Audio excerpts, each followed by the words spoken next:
Actually, it is very difficult. It is very difficult to create backup. It is difficult to keep backup. It's easy to say but difficult to make backup, because एक ही video 1.5-2 घंटे की, एक एक video आधा घंटे, 1 घंटे 1.5 घंटे की हो जाती है कई बार। कुछ वीडियो 2-2 घंटे की भी डाली मैंने पहले।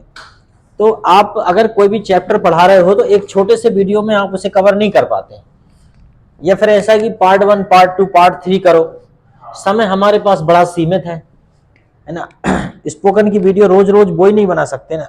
जैसे आज मैं कुछ पढ़ा रहा हूँ तो कल अलग वीडियो बनाना पड़ेगी। चलो ठीक है।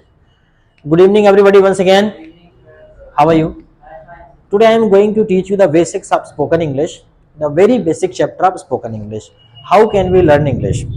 To learn English, first and foremost, we should have a desire to learn. Means we should have a planning. Okay? Then first be the idea stuck in our mind that how to learn English and where to learn English and why to learn English. सबसे पहले दिमाग में एक idea आता है कि हम English क्यों सीखें, कहाँ सीखें, कैसे सीखें, ये आता है। सबसे पहले तो आता है सीखें, फिर आता है कब, कैसे और कहाँ सीखें।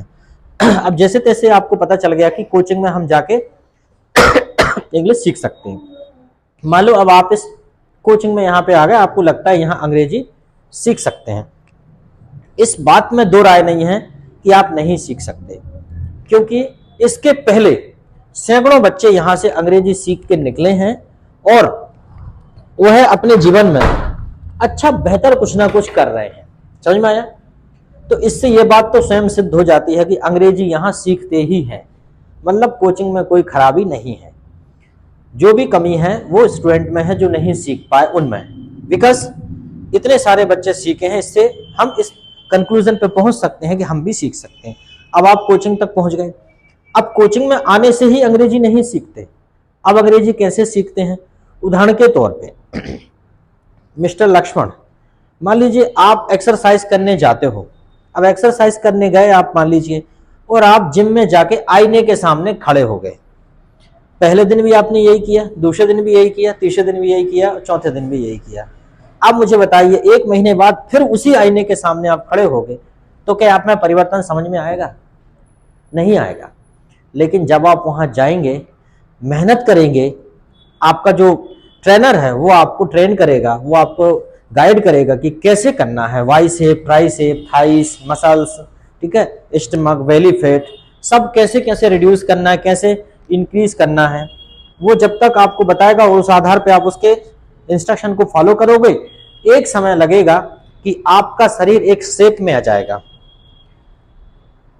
बाहर से अंदर कुछ नहीं आया, अंदर से बाहर कुछ नहीं गया, बस शरीर को एक शेप में लेके आ गए। इसी प्रकार कोई भी भाषा सीखने में, कोई भी लैंग्वेज लर्निंग में, खासकर इंग्लिश सीखने में बाहर से ज्यादा कुछ नहीं आता, ना ही अंदर से कुछ बाहर जाता है। बस आपका जो नॉलेज यहाँ वहां बिखरा पड़ा है उसे व्यवस्थित कर देते हैं।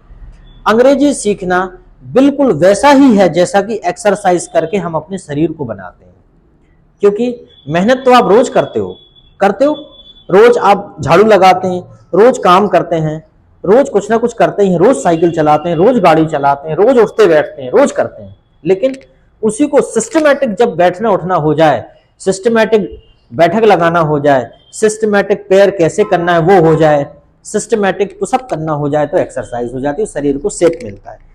अंग्रेजी भी सभी जानते हैं। अगर आप अंग्रेजी ना जानते तो आप 12th क्लास में कभी आ ही नहीं पाते और 12th क्लास पास हो ही नहीं पाते। आपको आती है तभी तो आप इतनी बड़ी क्लास में आ गए। आपको एप्लीकेशंस आते हैं, आपको लेटर्स आते हैं, आपको बेसिक इंग्लिश आती है, आपको रीडिंग आती है और आपको राइटिंग आती है। अगर कोई आपको दे दे पेपर तो आप उसको नकल मार देते हो, उसमें उतार देते हो। इसका मतलब इंग्लिश तो आपको आ रही है। इसके बाद आपको जो बेसिक वोकैबुलरी है वो भी आपको आती है। भाई को क्या बोलते हैं, बहन को क्या बोलते हैं, चाचा को क्या बोलते हैं, चाची को क्या बोलते हैं, स्कूल को इंग्लिश, विद्यालय को इंग्लिश में क्या बोलते हैं, सब आपको पता है। ठीक है, आना क्या होता है, जाना क्या होता है, खेलना क्या होता है, पढ़ना क्या होता है, ये भी आपको पता है। वस्तुओं के नाम भी आपको पता है, कप क्या होता है, प्लेट क्या होता है, ग्लास क्या होता है, बकेट क्या होता है, स्टोव क्या होता है, लाइटर क्या होता है, स्विच क्या होता है, फैन क्या होता है, ट्यूबलाइट क्या होता है, ये सब आपको पता है।